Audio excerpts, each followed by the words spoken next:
Lecture de l'historique de la colonne par Louis Rech de la SNSM.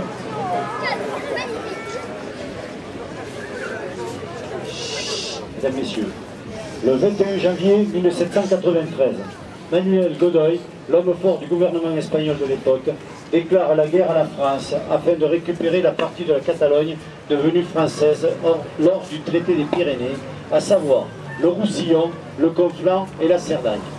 À la suite de la retraite des fantassins français vers Port-Vendre, les Bagnoulins, avec à leur tête André Rocaries, décident de se lancer à l'assaut de 2 colonnes espagnoles du général Ricardos, s'apprêtant à franchir le col de Banyuls afin de retarder l'envahisseur et éviter le pillage du village. Cette action a permis aux troupes françaises du général Dugommier de se reformer et de repousser l'ennemi. Un tableau montrant la bataille est exposé dans le hall d'honneur de la mairie. Après plusieurs batailles, l'Espagne reconnaît la République française et signe la paix le 22 juillet 1795. Par décret de la Convention du Saint-Prairial en deux de la République, 24 mai 1794, il sera élevé à Banyuls un obélisque de granit qui est devant vous, sur lesquels sont gravés au dos: l'armée des Pyrénées-Orientales ne cesse de bien mériter de la patrie. Les citoyens de Bagnols-sur-Mer ont bien mérité de la patrie. Sur la face avant, aux habitants de Bagnols-sur-Mer qui ont combattu pour la patrie sous la conduite de leur mère, et un médaillon représentant le profil d'André Rocaries coiffé d'une baratine. C'est en l'honneur de vos illustres ancêtres que nous allons procéder maintenant à un dépôt de gerbe. Pour déposer la gerbe, Monsieur Boada Jean-Marie, patron du canot de la SNSM de Port-Vendre, qui est Bagnoulin. Steka Charles, président du comité des anciens combattants, et Monsieur le maire Jean-Michel Sauvé. Carreau.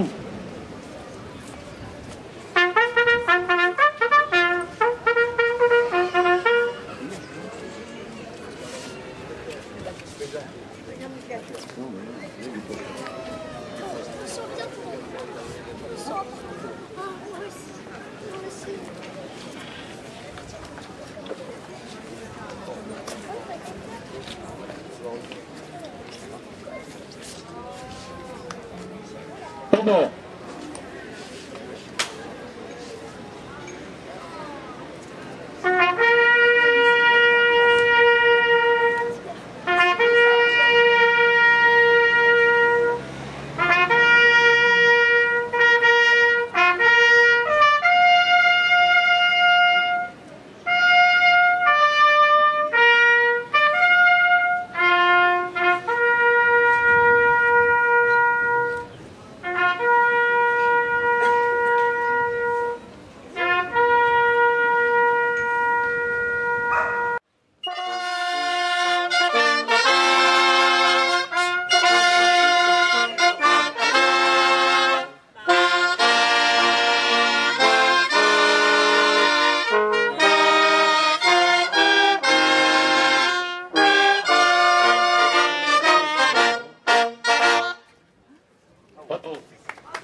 Bien, nous allons reformer le cortège comme tout à l'heure. Mesdames, Messieurs, la fête de la ville est le rendez-vous incontournable des communes pour rassembler ses concitoyens afin de partager un moment de solidarité et de convivialité grâce à une programmation festive. Comme chaque année, nous profitons de la fête majorale pour honorer la mémoire des Bagnoulins et Bagnolinques qui ont donné de leur temps et parfois leur vie pour que nous puissions vivre dans la paix et la fête. Allocution de M. Jean-Michel Sauvé, maire de la... Monsieur le premier vice-président du conseil départemental, Michel Molly, merci d'être là et merci de l'aide que vous nous apportez au quotidien. Mesdames, Messieurs les élus, Mesdames, Messieurs les représentants des anciens combattants, Mesdames, Messieurs les représentants des corps constitués, Monsieur le commandant de l'équipage des hélicoptères 31F, dont la ville est marraine, présente dans nos airs, pour nous saluer. Je salue la présence de l'adjudant gendarmerie Royaux, qui vient de nous rejoindre. Soyez le bienvenu, mon adjudant. Je remercie pour la présence de la gendarmerie hier soir qui a assuré la sécurité des manifestations. Monsieur le Président et l'ensemble des équipages de la flotte SNSM, Monsieur le commandant des corps de sapeurs-pompiers de Bagnols-sur-Mer et les jeunes. La tradition est bien respectée. Nous avons voulu que cette fête nous ressemble, qu'elle soit conviviale, participative, chaleureuse, que nos enfants soient au cœur des après-midi par des jeux de plage que l'association des nuls organise à merveille. En ouverture des sardanes dès le jeudi, grâce à la forte implication du Foumen, de son président Philippe et de sa formidable équipe. Le vendredi, dont le concept est « Les Bagnoulins font la fête », une fête burlesque, course de carriole, casamène tremblante, carnaval nocturne. Il nous paraît important que les membres des associations Bagnoulins s'approprient de cette fête, qu'ils y participent, jeunes et moins jeunes. Un peu d'insouciance ne fait pas de mal. J'adore ces amis qui participent comme cela. Merci aux bénévoles. Le samedi, la journée de prestige avec un super feu d'artifice, puis l'orchestre de grande qualité. Enfin, ce dimanche. Nous avons été gratifiés des manœuvres de notre hélicoptère et du bateau de la SNSM en baie de Bagnols. Merci à eux. Merci pour cette démonstration époustouflante. Il est important que vous soyez mis en avant, tant vos missions sont vitales et suscitent l'admiration de tous.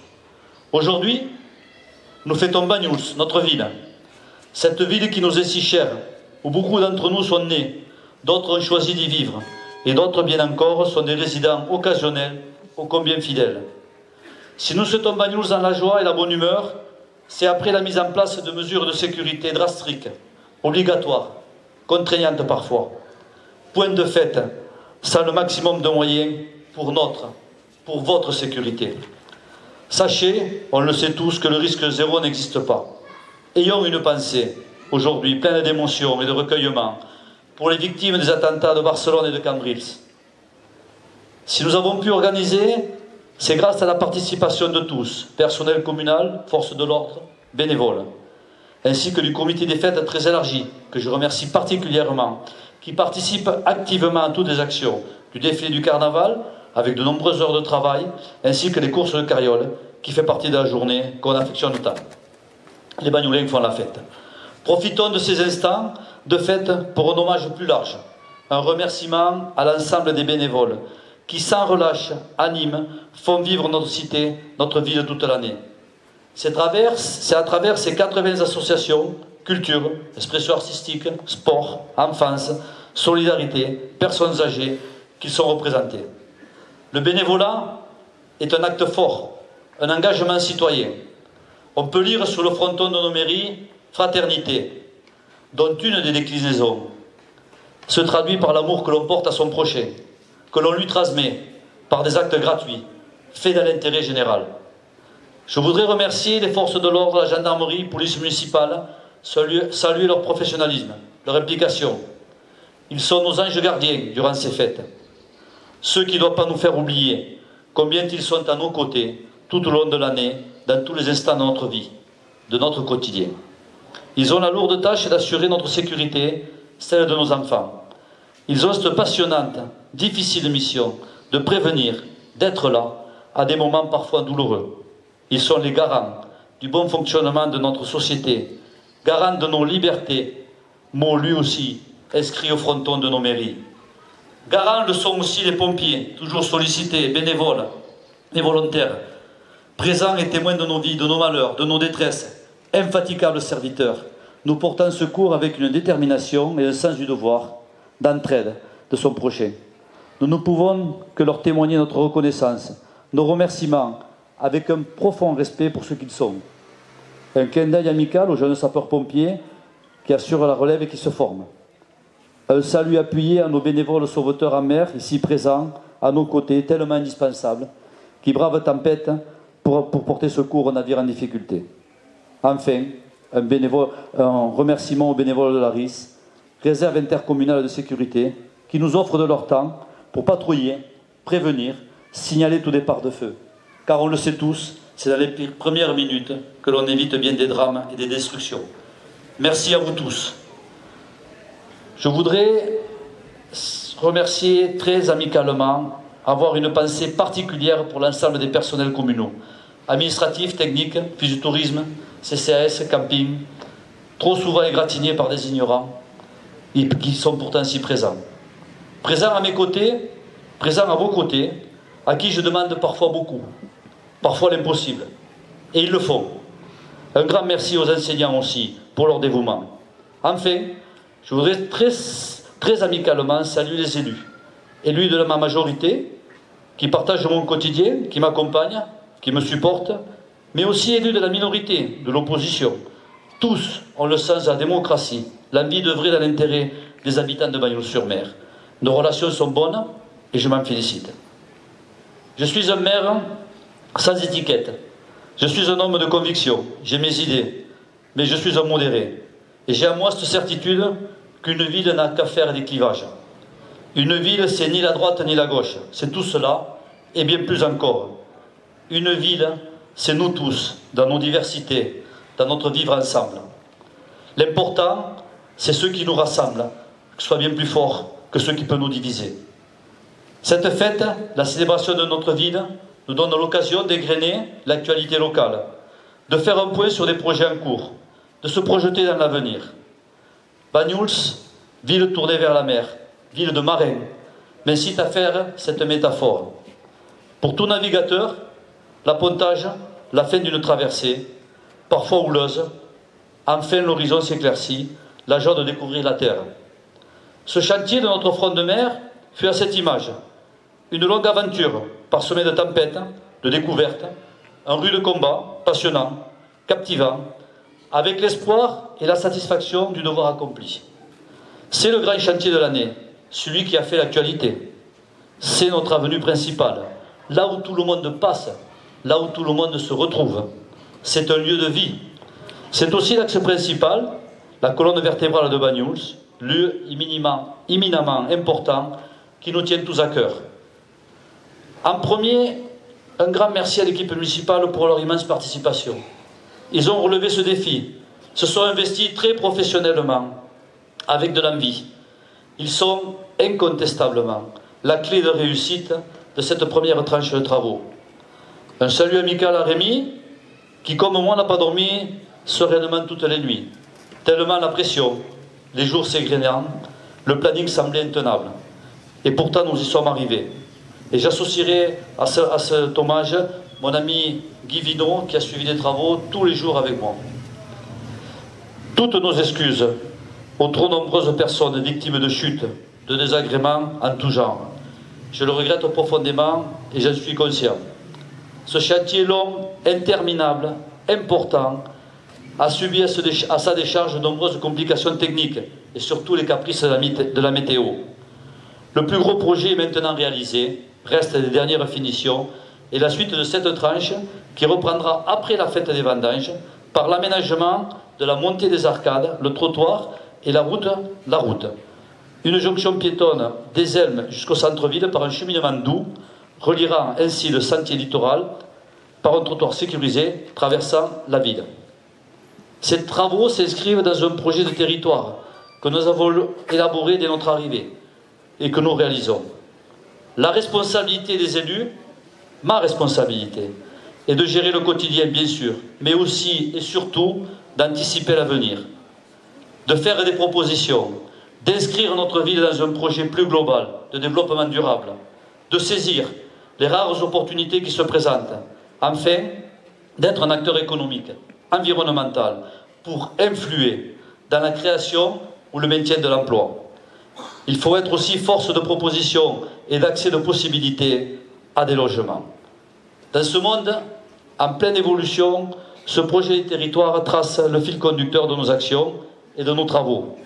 Ses points forts, une modernisation en profondeur de notre cité, pour plus de dynamisme, plus d'attractivité, plus de respect de notre environnement.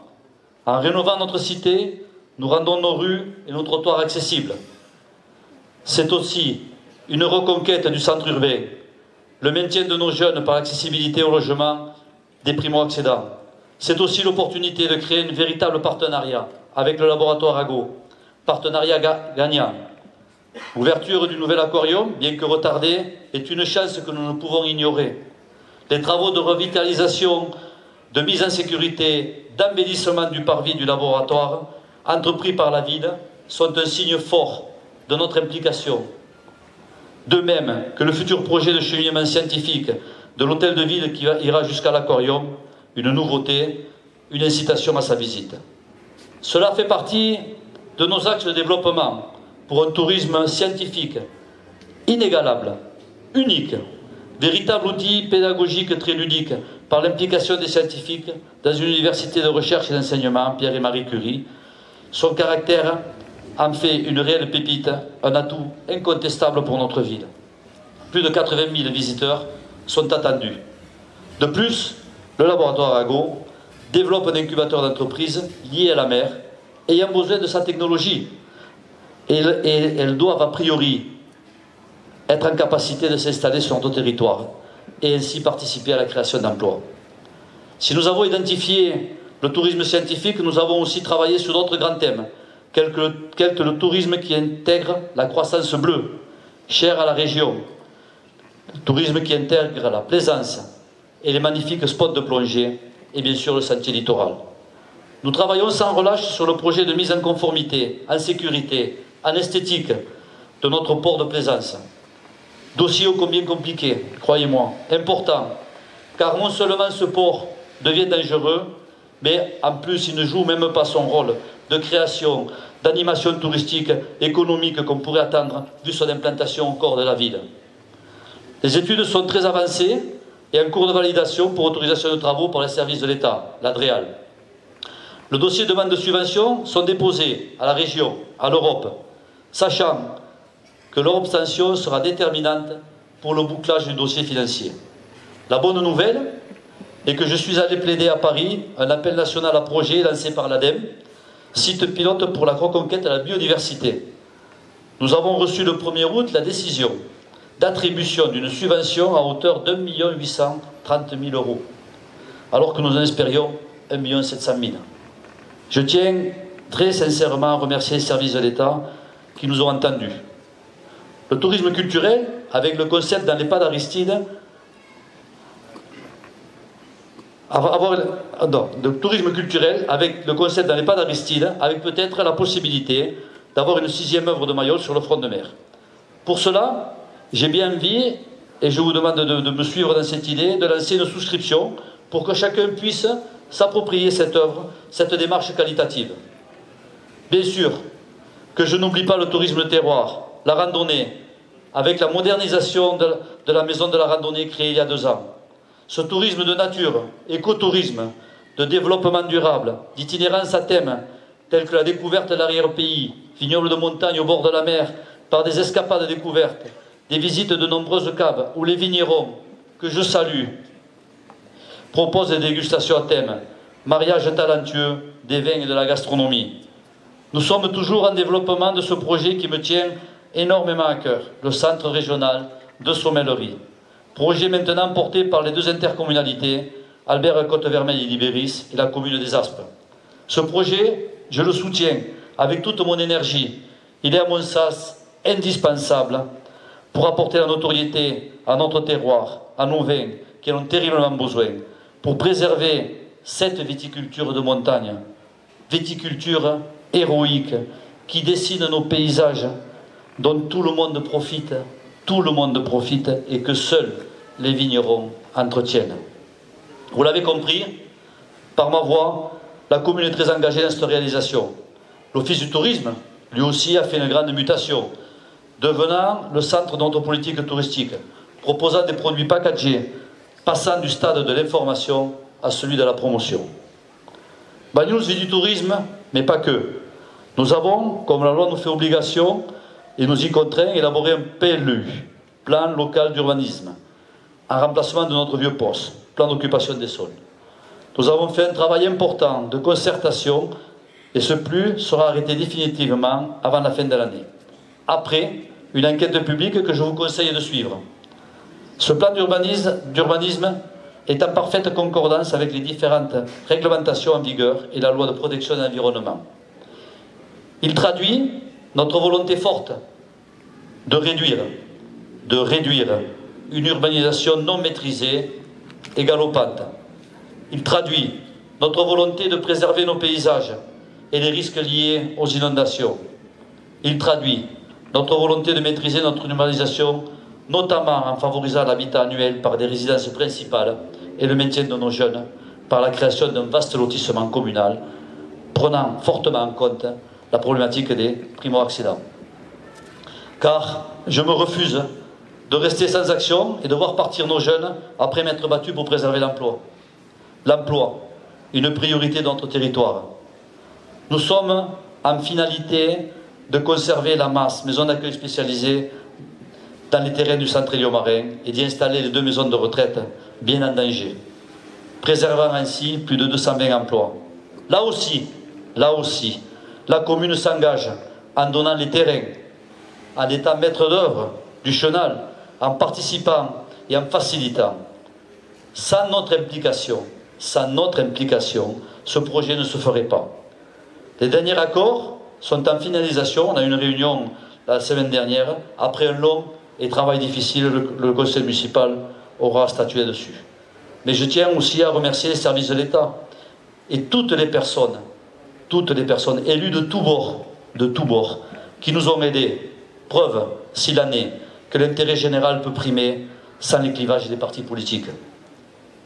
Mon devoir, notre devoir d'élus, est de gérer le quotidien dans tous ces travaux. Parce que les projets n'ont un sens que si notre vie de tous les jours s'améliore. Nous nous sommes engagés sur un plan de rénovation de notre ville, rues, trottoirs, routes, trop souvent abandonnées. Ainsi, cette année, en plus du front de mer, nous rénoverons la rue Pruvot, avec une mise en esthétique des réseaux secs, humides, et par des trottoirs sécurisés. Les travaux du clubhouse au stade vont aussi commencer en cette fin d'année pour encourager les sportifs de tout âge. Nous referons la toiture de Bartissol, tant attendue, souvent promise, jamais réalisée, tellement indispensable à la vie des associations, moteur de notre ville. Ces travaux commenceront en septembre, certainement, parce que je ne maîtrise pas ce calendrier, mais ils commenceront en septembre, j'espère. Le projet est très avantageux pour la ville. La couverture et l'étanchéité du toit par des panneaux photovoltaïques, producteurs d'électricité, propres, réduisant le coût important et le financement de fêtes de la commune. Enfin des festivités d'hiver au sec. La réhabilitation de ce toit nous ouvre des perspectives. La création d'une médiathèque dans l'immeuble Bartissol, le transfert des activités sportives à Bartissol, l'installation de la police municipale, ici à côté, dans des locaux en correspondance avec leur mission. Mission que nous avons transformée, étendue, voulant ainsi affirmer notre politique de sécurité. Sécuriser nos manifestations, sécurité des biens et des personnes, prévention des incivilités, sécurité et protection des plus faibles. Cet été, nous avons étendu la présence de la police municipale plus tard dans la soirée, jusqu'à minuit. Grâce au comité de quartier, nous sommes intervenus sur une quantité de petits travaux à la demande des habitants, transmis par les 70 bénévoles, ô combien inutiles. Utile. Il faut toujours faire une bourre utile.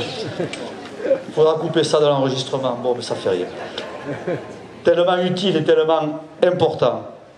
Je salue avec affection d'ailleurs tous les bénévoles de toutes les associations que je remercie du fond du cœur pour leur engagement indispensable à notre vivre ensemble. Sans eux, pas de cohésion, pas de fraternité. Ils sont les soldats pacifiques de notre bonheur.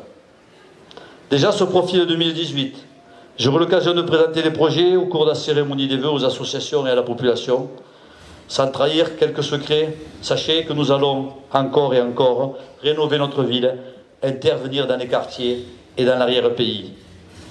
Tous ces projets, ces travaux d'une ville en mouvement qui se développe sont importants, indispensables. Ils tracent en profondeur les fondations de notre avenir. Ils sont réalisés sans augmenter les impôts locaux. Sans augmenter les impôts locaux.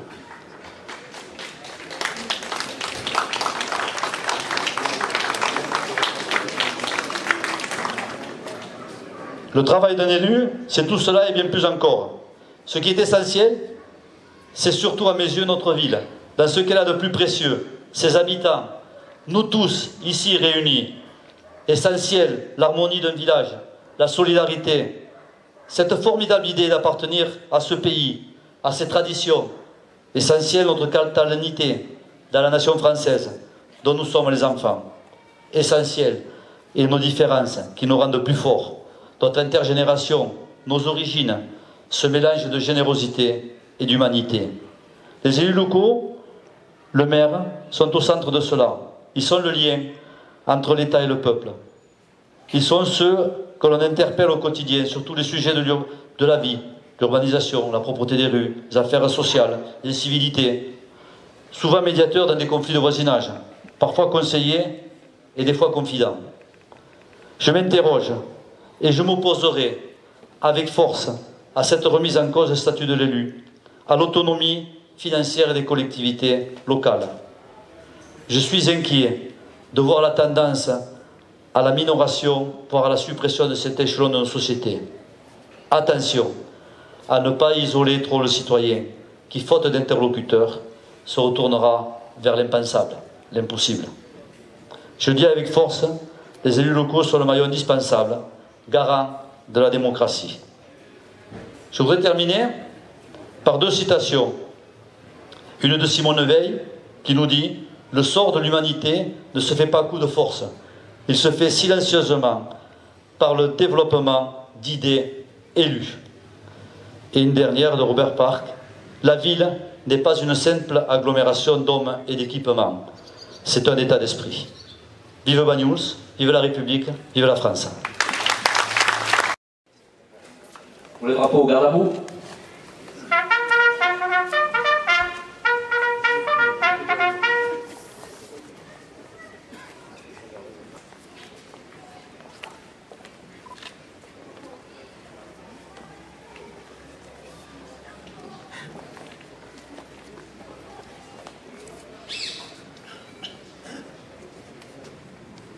Aux morts.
Guapini,